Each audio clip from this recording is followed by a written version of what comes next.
Hello दोस्तों। आज हम मेंसुरेशन के सभी इम्पोर्टेंट फार्मूला को एक ही वीडियो में देखेंगे।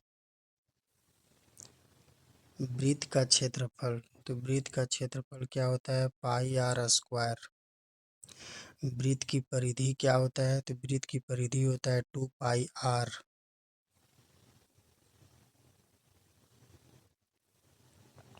चाप की लंबाई पूछेगा तो चाप की लंबाई क्या होता है? Are into theta. त्रिज्यखंड का क्षेत्रफल आर स्क्वायर थीटा बाई 2 होता है।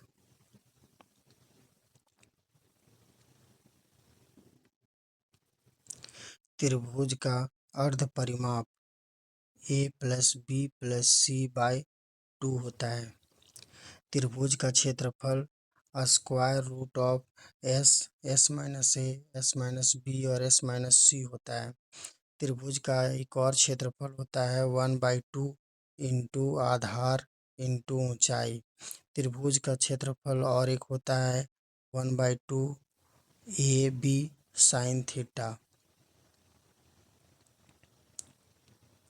समबाहु त्रिभुज का क्षेत्रफल होता है √3/4 भुजा स्क्वायर। समबाहु त्रिभुज का परिमाप होता है 3 इंटू भुजा। समबाहु त्रिभुज का हाइट होता है √3/2 इंटू ए। अंतःवृत्त त्रिज्या का होता है a/2√3। बाह्य वृत्त की त्रिज्या होता है a/√3। समद्विबाहु त्रिभुज का क्षेत्रफल होता है 1/4 इंटू ए √4b² माइनस a²। परिमाप होता है समद्विबाहु त्रिभुज का परिमाप होता है a+2b और a+2c। समबाहु त्रिभुज का लंबाई होता है √4b² माइनस a²/2। समकोण त्रिभुज का क्षेत्रफल होता है 1/2 इंटू आधार इंटू ऊंचाई लंब। h² इक्वल टू होता है p² प्लस b²। समकोण त्रिभुज का परिमाप क्या होता है? तो लंब प्लस आधार प्लस कर्ण।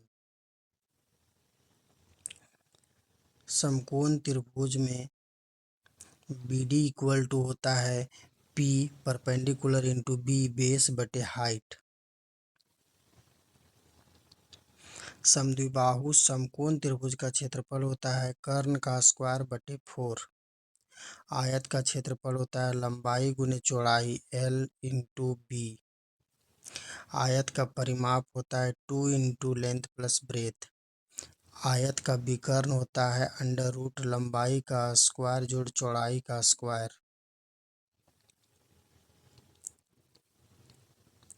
वर्ग स्क्वायर का क्षेत्रफल होता है भुजा का स्क्वायर। वर्ग का क्षेत्रफल होता है, अगर परिमाप दिया हुआ है तो परिमाप का स्क्वायर बटे 16।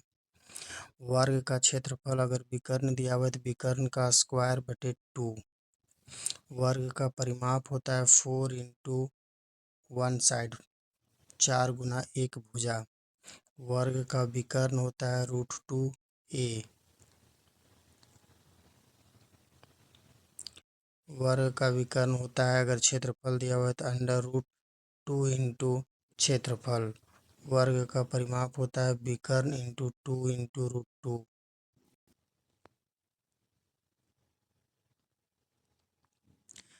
आगे देखते हैं।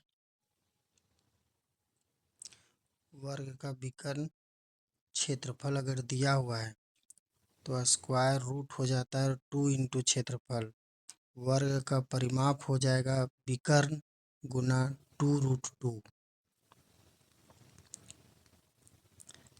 देखते हैं समांतर चतुर्भुज। तो समांतर चतुर्भुज का क्षेत्रफल होता है आधार गुने ऊंचाई। समांतर चतुर्भुज का परिमाप होता है 2 इंटू लेंथ प्लस ब्रेथ। समांतर चतुर्भुज का अगर विकर्ण दिया हुआ है तो d1 का स्क्वायर प्लस d2 का square equal to 2 into length का स्क्वायर प्लस ब्रेथ का स्क्वायर। समांतर चतुर्भुज के बाद देखेंगे समचतुर्भुज का क्षेत्रफल। तो समचतुर्भुज का क्षेत्रफल होता है 1/2 इंटू विकर्णों का गुणनफल, 1/2 इंटू विकर्णों का गुणनफल, 1/2 इंटू D1 मतलब विकर्ण 1 इंटू D2 विकर्ण 2। या समचतुर्भुज का क्षेत्रफल 1/2 गुने आधार गुने ऊंचाई भी होता है। समचतुर्भुज का क्षेत्रफल अगर थीटा में दिया हुआ है तो AB साइन थीटा भी होता है। अगर समचतुर्भुज में विकर्ण दिया हुआ है और भुजा पूछ रहा है तो D1/2 का होल स्क्वायर प्लस D2/2 का whole square equal to A square होता है, भुजा का स्क्वायर होता है। समचतुर्भुज का परिमाप होता है 4 इंटू ए, 4 गुना एक भुजा। समचतुर्भुज की अगर एक भुजा निकालना है और दोनों विकर्ण दिया हुआ है तो 1/2 स्क्वायर रूट ऑफ हो जाएगा पहला विकर्ण का स्क्वायर प्लस दूसरा विकर्ण का स्क्वायर। समचतुर्भुज का एक विकर्ण होता है 2 इंटू स्क्वायर रूट ऑफ भुजा का स्क्वायर माइनस दूसरा विकर्ण बटे 2 का होल स्क्वायर। आगे देखते हैं अर्धवृत्त का क्षेत्रफल। तो अर्धवृत्त का क्षेत्रफल होता है 1/2 पाई आर स्क्वायर, पूरा वृत्त का क्षेत्रफल होता है पाई आर स्क्वायर। तो अर्धवृत्त आधे वृत्त का क्षेत्रफल हो जाएगा पाई आर स्क्वायर को आधा कर दो 2। ठीक है। अर्धवृत्त का परिमाप होता है pi plus 2 into R, pi plus 2 into R मतलब पाई आर प्लस 2 आर अर्धवृत्त का परिमाप होता है, अर्धवृत्त का परिमाप। समलंब चतुर्भुज का क्षेत्रफल होता है 1/2 गुने समांतर भुजाओं का योग गुने ऊंचाई होता है, 1/2 गुने समांतर भुजाओं का योग गुने ऊंचाई होता है।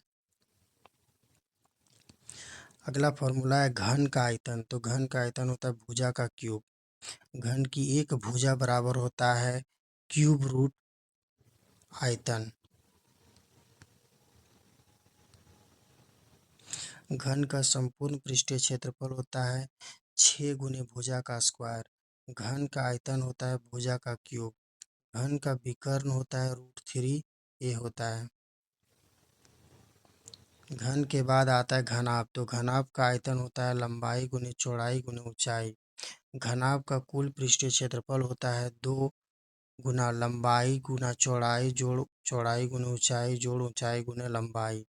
घनाभ का विकर्ण होता है square root of L square plus B square plus H square. कमरे के चारों दीवारों का क्षेत्रफल तो 2 गुने ऊंचाई गुने लंबाई जोड़ चौड़ाई होता है। कमरे के छत या फर्श का क्षेत्रफल लंबाई गुने चौड़ाई होता है। कमरे में रखे जा सकने वाले सबसे लंबे बांस या छड़ की लंबाई क्या होगा? तो विकर्ण निकाल देना, यानी कि लंबाई का स्क्वायर जोड़ चौड़ाई का स्क्वायर जोड़ ऊंचाई का स्क्वायर। अगला है बेलन। ठीक है, अगला है बेलन। ये हमारा बेलन है। ठीक है, तो बेलन का आयतन हमारा हो जाता है पाई आर स्क्वायर एच। बेलन का संपूर्ण पृष्ठीय क्षेत्रफल टोटल सरफेस एरिया TSA होता है 2πRH प्लस 2πR²। बेलन का वक्र पृष्ठीय क्षेत्रफल CSA हो जाता है 2πRH। अगला है हमारा गोला, स्फेयर, गोला। तो गोला का आयतन होता है 4/3 पाई आर क्यूब। गोला का संपूर्ण पृष्ठीय क्षेत्रफल होता है 4πR²। गोला का हाइट होता है 2r। अगला है अर्धगोला, सेमी स्फेयर। तो इसका आयतन होता है 2/3 पाई आर क्यूब। अर्धगोला का संपूर्ण पृष्ठीय क्षेत्रफल होता है 3πR²। अर्धगोला का वक्र पृष्ठीय क्षेत्रफल होता है 2πR²। H equal to R. शंकु का आयतन होता है 1/3 πR² H। शंकु का वक्र पृष्ठीय क्षेत्रफल होता है πRL। शंकु का संपूर्ण पृष्ठीय क्षेत्रफल होता है πRL प्लस πR²। तिर्यक ऊंचाई निकालने के लिए फॉर्मूला होता है L square equal to H square plus R square. Square हट जाएगा तो इधर स्क्वायर रूट आ जाएगा। अगला है हमारा छिन्नक। तो छिन्नक का आयतन होता है 1/3 pi R square capital R square plus small r square plus capital R into small R into H. छिन्नक का संपूर्ण पृष्ठीय क्षेत्रफल होता है पाई ब्रैकेट में R capital R plus small R into L. L square equal to हो जाएगा एच स्क्वायर ब्रैकेट में कैपिटल आर माइनस आर का होल स्क्वायर। अगला है हमारा पिरामिड। तो पिरामिड का आयतन होता है 1/3 आधार का क्षेत्रफल गुना ऊंचाई। पिरामिड का आयतन होता है 1/3 आधार का क्षेत्रफल गुना ऊंचाई। पिरामिड के पृष्ठीय क्षेत्रफल होता है 1/2 तिर्यक ऊंचाई गुना आधार का परिमाप।